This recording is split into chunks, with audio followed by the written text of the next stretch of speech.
Imagine a place so cold that eyelashes freeze instantly, cars are left running for days, and the mere touch of metal can lead to frostbite. Welcome to Oymyakon, Russia, the coldest inhabited place on Earth. In today's episode of Open Atlas, we're going to explore what life is like here, how people manage to survive the punishing temperatures, and the history that has shaped this fascinating and brutal landscape. Oymyakon is a small village nestled in Siberia in the northeastern part of Russia, and it's home to around 500 residents who live day to day in some of the world's most extreme conditions. Temperatures here can drop to a staggering minus 50 to minus 60 degrees Celsius or minus 58 to minus 76 degrees Fahrenheit during the winter months. In fact, the record low temperature for Oymyakon was a bone-chilling minus 71.2 degrees Celsius, recorded in 1933. That is colder than many parts of Antarctica. So, why is Oymyakon so cold? Well, Siberia is known for its harsh winters, but a few key factors make Oymyakon uniquely frigid. First, its high latitude means long, dark winters with very little sunlight.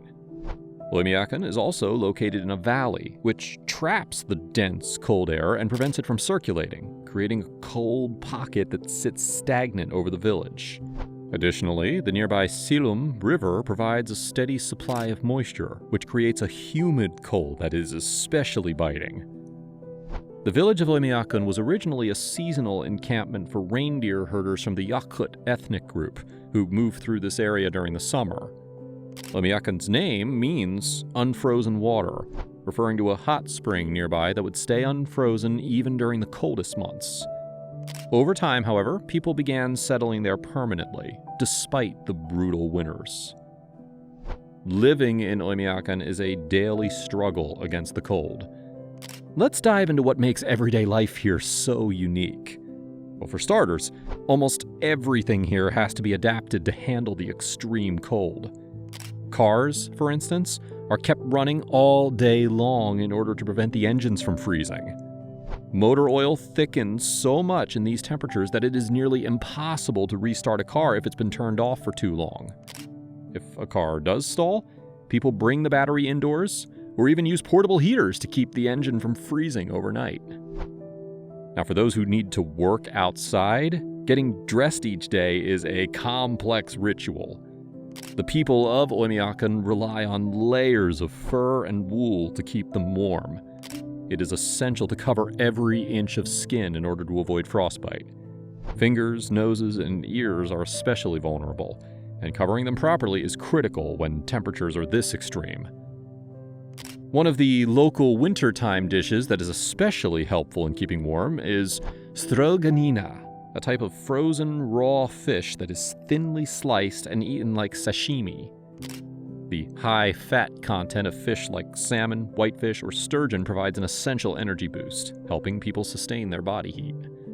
Interestingly, the residents also consume a lot of reindeer and horse meat, which are hearty sources of protein and calories for the bitter cold.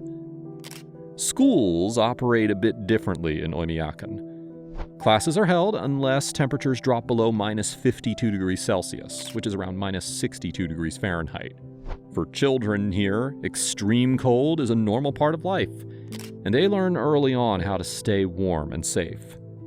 Teachers in these remote areas often incorporate lessons on local survival skills, teaching children how to stay alert to symptoms of frostbite and hypothermia. Oymyakon's extreme cold also has a surprising impact on infrastructure. For example, pipes and plumbing aren't common here because any running water would freeze almost instantly. Instead, people rely on outdoor toilets, even in temperatures that could cause instant frostbite. Water has to be gathered from central distribution points or manually transported, which is no small feat in these conditions. Buildings are designed with thick insulation to retain as much heat as possible, but even then, indoor temperatures are kept lower in order to conserve fuel. Heating homes is an ongoing process, with residents primarily using wood and coal stoves for warmth. Despite the challenging climate, Oymyakon's residents have cultivated a close-knit community. Yakutian traditions are strong here, with people celebrating winter festivals that bring a sense of warmth and camaraderie. A particularly notable festival is the Cold Pole Festival, a celebration of Oymayakon's unique title as the coldest inhabited place on Earth.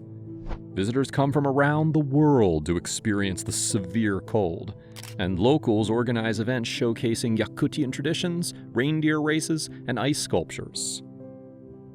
Now, beyond the freezing cold, Oymyakon residents also have to deal with weeks of limited sunlight.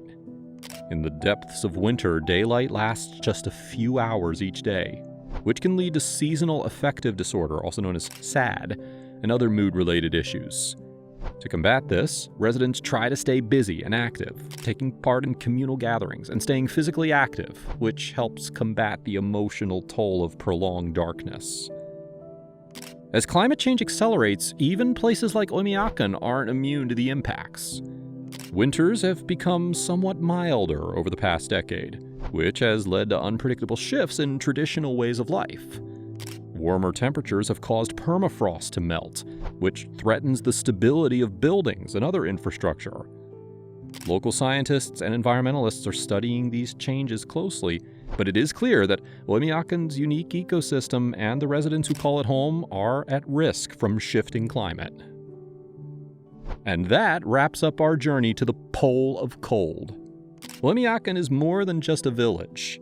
It is a testament to human resilience and adaptation in one of the harshest environments on the planet. If you enjoyed exploring this frozen land with us, don't forget to like and subscribe to Open Atlas. We will continue uncovering the world's most fascinating and extreme places in upcoming episodes, so make sure to stay tuned.